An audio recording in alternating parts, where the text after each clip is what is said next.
Okay, we got the flywheel off. It doesn't look too bad. Definitely not something that's ready to run, but I don't see any serious marks on there that would allow me to believe that it can't be resurfaced, so that's good. This bell housing, it could be another story. It's got a serious crack right there, so I don't know if that's a keeper. Maybe something to try, a little aluminum welding if somebody's bold enough. It'd be nice if I found the piece that went in there, but right now that's probably junk.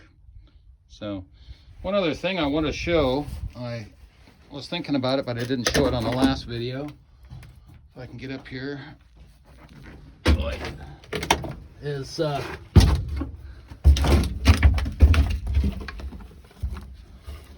this area in the back. If you notice, they have this freeze plug here that is not standard. It's been replaced. It's got a flat washer and a nut and a bolt. That's like a aftermarket replacement. It also looks like there was some issues here with the freeze plug leaking. Maybe they just didn't do good combination of coolant.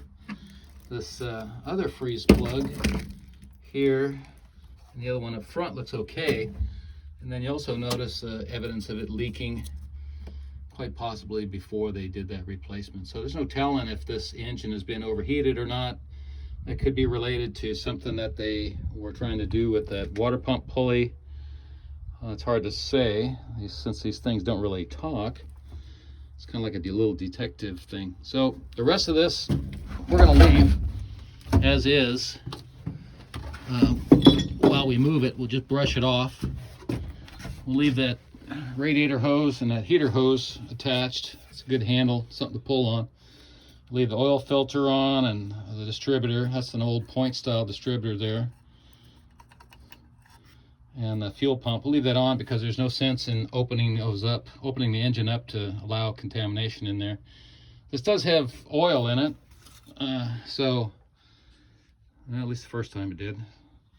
Anyway, there was some evidence of oil being on there, and it didn't have a smell of burnt oil, but it does have a lot of dirt on it, like it's been sitting in a boneyard somewhere. There's just a heavy cake of dirt, so it's hard to say what's going on with this. You don't see that on the other side, so it's probably laying on its side, maybe here in the back for who knows how long. Regardless, this is an engine that is going to be checked out for how suitable it is to rebuild. It's also possible that one of the enthusiasts might want this engine. I think that might be a candidate. We'll forward this serial number, this cast serial number on the block, and see if that's the kind he wants. So anyway, other than that, we'll take lunch and be back. So stick around if you like.